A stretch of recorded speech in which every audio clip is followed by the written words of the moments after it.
Hello my dear friends, welcome back to Gyan Sagar. My self प्रेरणा दोस्तों। और आज हम लोग मेजर पेपर 17 करेंगे। पेपर टाइटल क्या है? American literature 2। ठीक है, आपको इसमें शॉर्ट स्टोरी और फिक्शन पढ़ना है। तो यूनिट 1 में सबसे पहले देखिए मार्क आपको क्या पढ़ना है? The adventure of the Huckleberry fin. Okay, unit 2 में आपको स्कॉट का क्या पढ़ना है? The Great Gatsby. यूनिट 3 में पढ़ना अर्नेस्ट का आपका the old man and the sea. Unit 4 में क्या पढ़ना है? टॉनी का द ब्लूएस्ट आई। उसके बाद यूनिट 5 में आपको क्या पढ़ना है? रे का the fog horn from golden apples of the sun. फिर 2 में पढ़ना आपको एलन का द प्योरलॉइन लेटर। ठीक है, और कुछ कुछ शॉर्ट क्वेश्चन है, इसको पढ़ेंगे ताकि हम लोग को सारा बैकग्राउंड समझ में आएगा। उसके बाद लॉन्ग आंसर का देखेंगे हम लोग क्वेश्चन। यूनिट 1 में देखिए क्या है? Who is the author of the adventure of Huckleberry Finn. तो कौन है इसके ऑथर? कौन है? मार्क ट्वेन है। सेकंड क्वेश्चन है who is the central character and narrator of the adventure of Huckleberry Finn. तो इसका सेंट्रल कैरेक्टर यानी प्रोटोगोनिस्ट कौन है? तो खुद कौन है? हकलबेरी है। ठीक है, यहाँ पे खुद नहीं, यहाँ पे कौन है? हकलबेरी है। और Huckleberry Finn is the central character and first person narrator of the novel. और इसके साथ और एक किसका कहानी है? जिम का, जो एक क्या भागा हुआ गुलाम है। और ये लोग कहाँ पे यात्रा करते हैं? एक नदी में, रिवर में, जिसका नाम क्या होता है? मिसिसिपी। ओके, मिसिसिपी नदी का नाम रहता है। वहाँ पे ये लोग जो भी स्ट्रगल चल रहा है सोसाइटी में, फ्रीडम हो गया, रेसिज्म हो गया, ये सब पे वो लोग क्या करते हैं? बात करते हैं। ओके, चलो थर्ड में है who is Jim in the adventure of the Huckleberry Finn. तो जिम कौन है भाई यहाँ पे?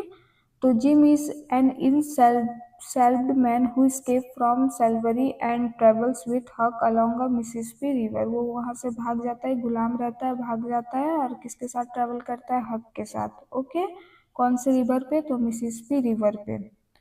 फिर है 4 में what river is central to the journey in the adventure of Huckleberry Finn. तो कौन से रिवर का यहाँ पे हम लोग बात करते हैं? मिसिसिपी का। ओके, ये दोनों के जर्नी का ये सेंट्रल है। फिर है 5 में the major social issue does Mark Twain criticize through the novel. ये उपन्यास, ये नॉवल के थ्रू वो किसकी आलोचना करते हैं, किसको क्रिटिसाइज करते हैं भाई? तो देखो, Mark Twain strongly criticize slavery, racism मतलब नस्लवाद, ठीक है, and hypocrisy of 19th century of American society. जो भी हिपोक्रेसी, आडंबर जीवन, रेसिज्म, नस्लवाद, फ्रीडम, ये सब पे जो चल रहा है, इस पे ये लोग बात करते हैं। ठीक है, 6 में है what is the narrative point of view the adventure of the Huckleberry Finn. तो इसका क्या है पॉइंट ऑफ व्यू? यहाँ पे क्या है? The novel is narrated in the first person from हक फिन्स पर्सपेक्टिव। और ये यहाँ पे किसके अकॉर्डिंग यहाँ पे ये है? फर्स्ट पर्सन, जो कि कौन है? हक है। ओके, इसके पर्सपेक्टिव से, इसके नज़रिए से। यूनिट 2 में देखिए द ग्रेट गैट्सबी में क्या है आपका? ये किसने लिखा है? तो सबसे पहले बात किसने लिखा है? एफ स्कॉट फिजरग्लैंड ने। ठीक, ग्लैंड नहीं है, गार्ल्ड है। ठीक है, उसके बाद who is the narrator of the Great Gatsby. तो कौन है भाई इसके नरेटर? तो निक कैरीवे, कैरवे है। ठीक है, कैरवे। और ये क्या करते हैं यहाँ पे? नरेटर मतलब ये कहानी को बताते हैं, निक कैरवे। ओके, और ये किसको बताते हैं? लव स्टोरी को बताते हैं। अब देखिए हु इज जे गैट्सबी। यहाँ पे कौन है जे गैट्सबी? तो देखिए J Gatsby is a wealthy and mysterious man who is deeply in love with Daisy. यहाँ पे वो बहुत मिलियनरी, एकदम करोड़पति रहता है। ये जो जे गैट्सबी है ना, बहुत बड़ा आदमी रहता है। और ये एक लड़की के प्यार में, जिसका नाम क्या होता है? डेजी होता है। बहुत ज़्यादा खतरनाक, डीपली एकदम उसके प्यार में रहता है। And dreams of recreating their past relationship. Who is Daisy? यहाँ पे डेजी कौन है? तो Daisy Buchanan is a Gatsby former love and the wife of the Tom. Okay, 11th में what does the green light symbolize in the Great Gatsby. जो एक green light आप पढ़े होंगे स्टोरी तो आपको ये होगा। तो ये किसको सिंबलाइज कर रहा है भाई? तो यहाँ पे green light symbolizes Gatsby's hope, dream, desire and his longing for Daisy and idealized future. यहाँ पे वो किसको, ग्रीन लाइट को, उसके लिए कुछ आशा, एकदम ऑप्टिमिस्टिक होता है ना, कुछ सपने, कुछ महत्वाकांक्षाएं, ये सब यहाँ पे उसको सिंबलाइज कर रहा है ग्रीन लाइट को। ठीक है। 12 में है what is the major theme of the Great Gatsby. तो इसका मेजर थीम क्या है, सेंट्रल थीम क्या है, तो देखो major theme include the American dream, wealth, love, social class, illusion and corruption of idealism. ये इसका सेंट्रल थीम है।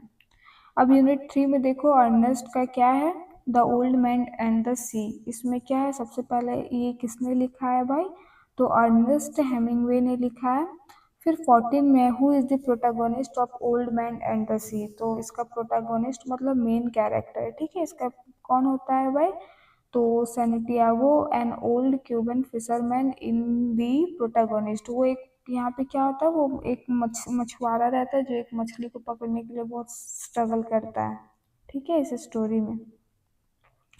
हु इज मैनोलिन, तो मैनोलिन क्या है भाई, कौन है, तो देखो Manolin is a young boy who loves and respects Santiago and learns fishing from him. और ये क्या करता है, ये एक यंग बॉय होता है जो प्यार भी करता है, रिस्पेक्ट भी करता है सैंटियागो को, और उससे मछली पकड़ने भी सीखता है। ठीक है।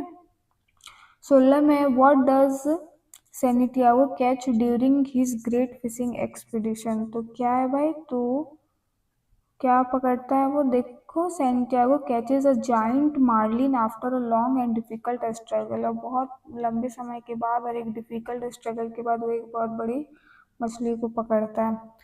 What is one of the central theme of the old man and the Sea. तो इसका सेंट्रल थीम क्या है, a central theme is a human endurance and the struggle to maintain dignity in the face of adversity। अब देखो 18 में है what does the sea represent in Hemingway's novella. तो क्या वो रिप्रेजेंट कर रहा है भाई, सी, तो the sea represent both nature and the challenging environment in which human being struggle, survive and find meaning. यहाँ पे ये क्या बोल रहा है कि जो ये सी है, ठीक है, सी क्या कर रहा है, वो हमारे इन्वायरमेंट को दिखा रहा है कैसे कितना वहाँ पे डिफिकल्टी आया एक मछली को पकड़ने में। वैसे ही हम लोग को आम जिंदगी में सरवाइव करने में अपने इन्वायरमेंट में कितना सारा स्ट्रगल का सामना करना पड़ता है कि नहीं, और हम लोग को अपना एम फाइंड करना होता है कि हम क्यों हैं इस धरती पे। अब यूनिट 4 में देखो who wrote the Bluest Eye. तो किसने लिखा है, Toni wrote the Bluest Eye. Okay. फिर आपका 20 में who is the central character of the Bluest Eye. तो कौन है, पैकोला ब्रिडलव है। अब है next question what does Pecola desire most in the novel. यहाँ पे इस नॉवल में पेकुला को सबसे ज्यादा किसका डिजायर है, तो पेकुला डेस्परेटली डिजायर ब्लू आईज। उसको क्या चाहिए भाई, blue eyes, believing that they would make her beautiful and accepted by society. और वो क्या, वो ये करती है कि वो उसको पाने के बाद वो और भी ज़्यादा सुंदर हो जाएगी और उसको सोसाइटी वाले क्या कर लेंगे, एक्सेप्ट कर लेंगे।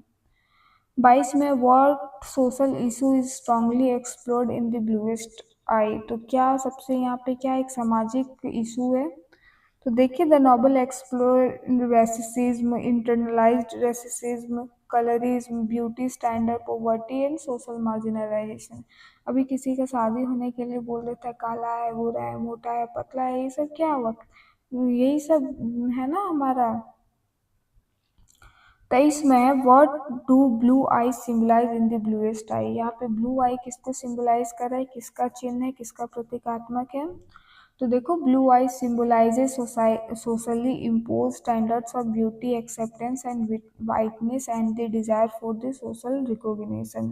कैसे लोग हमें पहचानेंगे, जानेंगे, पूछेंगे, है कि नहीं, तो इसके लिए क्या है, ब्यूटी स्टैंडर्ड फिट है, समाज एक्सेप्ट करेगा अगर हम सुंदर रहेंगे, तो ये हमारे मन में चलता है और ये एक सोशल इशू है।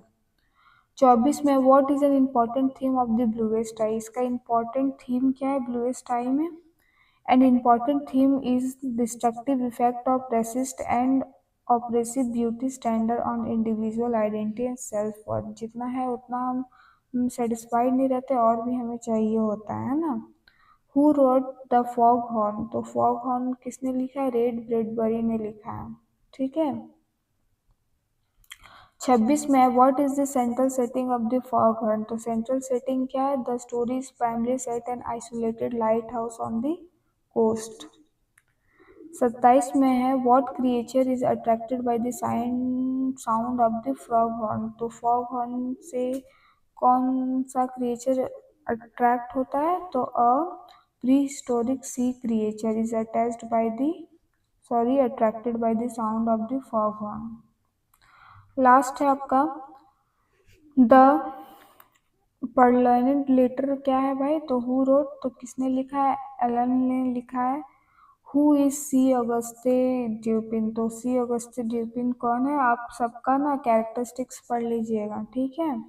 C Auguste Dupin is the brilliant detective who solves the mystery of the missing letter through reasoning, psychological insight and analytical thinking. ये जो कैरेक्टर है वो क्या करता है? बहुत ब्रिलियंट रहता है, सारे जो लेटर्स का मिस्ट्री उसको सॉल्व करता है। किसके ये में? तो रीजनिंग, तर्क वितर्क करके, साइकोलॉजिकल मतलब अपने दिमाग से, ठीक है, अपना एनालिटिकल थिंकिंग से, क्रिटिकल थिंकिंग से, ओके।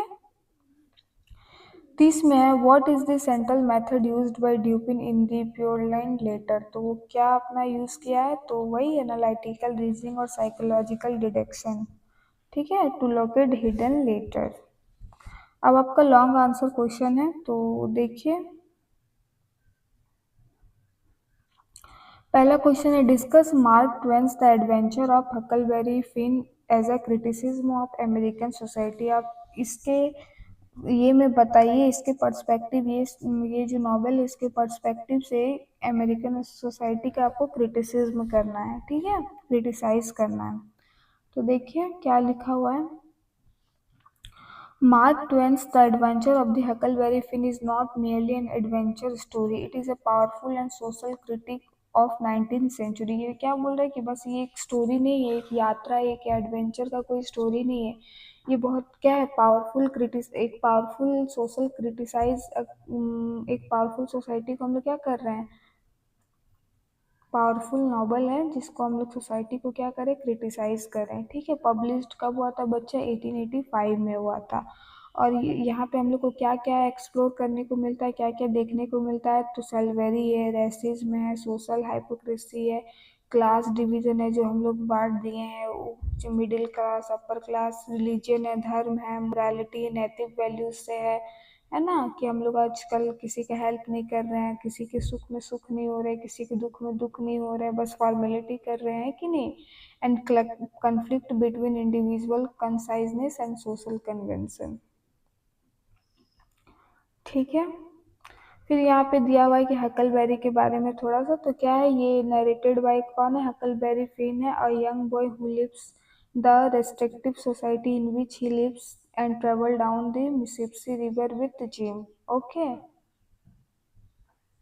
पहला क्या है? Criticism of slavery. पहले इसको क्या कर रहा है? इसको क्रिटिसाइज कर रहा है। तो इसके ये में क्या ये बोल रहा है? देखो, slavery is one of the central social issue in the novel. Jim is legally treated as a property, but Twins present him as an intelligent, emotional, responsible, and loving human being. वो ऐसे तो भागा हुआ था, लेकिन वो उसको क्या फील करवाया कि तुम इंटेलिजेंट हो, तुम इमोशनल हो, तुम रिस्पॉन्सिबल हो, है ना, और एक प्यार करने लायक एक क्या हो? ह्यूमन बींग हो। हक ग्रेजुअली रिकॉग्नाइजेज जिम्स ह्यूमैनिटी। पहले तो वो नहीं जानेगा, फिर धीरे धीरे वो पहचाना जिम्स का ह्यूमैनिटी, मानवता को, ठीक है। His relationship with Jim challenges the racist assumption of the society around him. फिर देखिए सोशल हिपोक्रेसी को कैसे दर्शा रहा है यहाँ पे। ट्वेंस exposes the contradiction between people's claims of morality and their actual behavior। यहाँ पे क्या है? यहाँ पे एक बहुत बड़ा क्या है? गैप है उसके एक्चुअल बिहेवियर में और मोरालिटी में। कभी कभी हम लोग अपने फॉर्मेलिटी को मोरालिटी का नाम दे देते हैं कि नहीं, जो कि उसका एक्चुअल बिहेवियर वो चाहता भी नहीं है। आदमी कोई मर रहा था, अरे यार मर गया, जाना पड़ेगा, ऐसे आदमी सोचता है ना। Many characters consider themselves respectable and religious while participating in cruelty, exploitation, and deception or violence. Through State Twain shows how social respectability does not necessarily represent genuine morality. यहीं पे ये बता रहा है कि कैसे जो हम लोग रिस्पेक्ट शो करते हैं और जो जेन्युइन, जैसे आजकल टीचर के सामने तो हम उनको कुछ बोल नहीं सकते हैं, लेकिन पीठ पीछे तुरंत हम लोग उनके बारे में बोले अरे पढ़ाता नहीं है, ये करता है वो करता है। ठीक है, तो वो क्या है कि हम लोग जेन्युइन उनको रिस्पेक्ट कर रहे हैं कि बस वो खाली हाँ भाई टीचर है रिस्पेक्ट करना चाहिए इसीलिए कर रहे हैं, ये बात आ जाता है। थर्ड में आपका individual conciseness and versus society. तो क्या है भाई, इंडिविजुअल का क्या कंसाइंस है और सोसाइटी का। तो देखिए, Huck has been taught that helping an enslaved person escape is morally wrong. अब हाँ, उसका हेल्प करना, वो भागा हुआ है उसको तो उसको फिर से जमा कर देना चाहिए, लेकिन according to the social values of his time however his personal relationship with Jim leads him to question this teaching. The conflict between social morality and individual conscience becomes one of the most important theme of the novel। कभी कभी हमें जो society का जो norm है morality है उसको भी क्रॉस करना चाहिए, है कि नहीं। फिर देखिए ऐसे ही आपको क्लास एंड सोशल कन्फ्लिक्ट है। ओके, फिर स्टेयर एंड ह्यूमर है, द मिसिसिपी रिवर है। ये पीडीएफ आप बाय कर लीजिएगा, उसमें देख लीजिएगा। अब है question number 2, examine the character of Huckleberry fin and discuss his moral development in the adventure of Huckleberry fin. Moral development क्यों बोल रहा, हो सकता है उसके बारे में पहले वो गलत सोच रहा होगा, धीरे धीरे जब उसको जाना उसके रिलेशनशिप आगे बढ़ा तब वो उसका ह्यूमैनिटी को समझ पाए, तो वही बोल रहा है मोरल डेवलपमेंट। ठीक है, और इसके कैरेक्टरिस्टिक को आपको बताना है। वो एक इंडिपेंडेंट बॉय था, ओके, करेज था, लॉयलिटी था, सब आपको बता देना। थर्ड में discuss the significance of the Mississippi river and the theme of freedom in the adventure of Huckleberry Finn. वो रिवर क्या as a route of freedom था, है कि नहीं। हक्स का साइको उसकी जिम के लिए फ्रीडम था, लेकिन वो तो कहीं नहीं जाने वाला, उसके लिए तो मेंटली उसका साइकोलॉजिकल फ्रीडम उसको मिला। फिर देखिए यूनिट 2 से आपका क्वेश्चन है, discuss the Great Gatsby as an criticism of the American dream.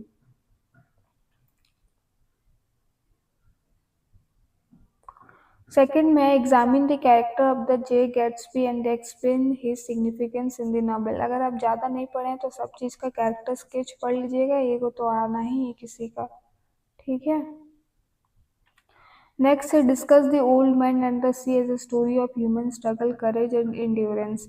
अब वहाँ पे जो मछली पकड़ने में जो समस्या आ रही थी उसको आपको ह्यूमन स्ट्रगल से आपको कंपेयर करके बताना है। ठीक है, नेक्स्ट है discuss Santiago as a tragic at hero character in the world man and the sea, sorry Old man and the Sea, उसका एक्सपीरियंस था। 4 में है discuss the Bluest Eye as an criticism of racism and socially impose standard of beauty.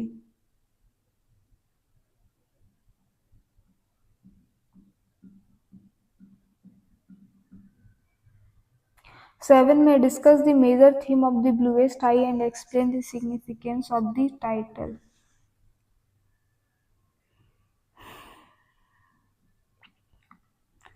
Next question आपका discuss the Ray ब्रैडबरीज the fog Horn as a story of loneliness, communication and the desire of companionship.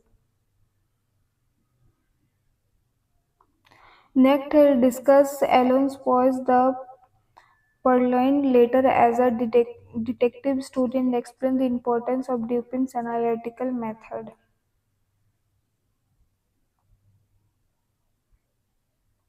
Next है compare the foghorn and the Purloined later as a story of communication, mystery and human psychology. इतना तो इसमें नहीं बता पाए, लेकिन देख लीजिएगा अगर आप क्वेश्चन को ये करके सारा एक एक स्टोरी शॉर्ट स्टोरी करके देख लीजिएगा, उसके बाद क्वेश्चन बनाने का कोशिश कीजिएगा तो बन जाएगा। Thank you for watching, have a nice day, all the best for your exam.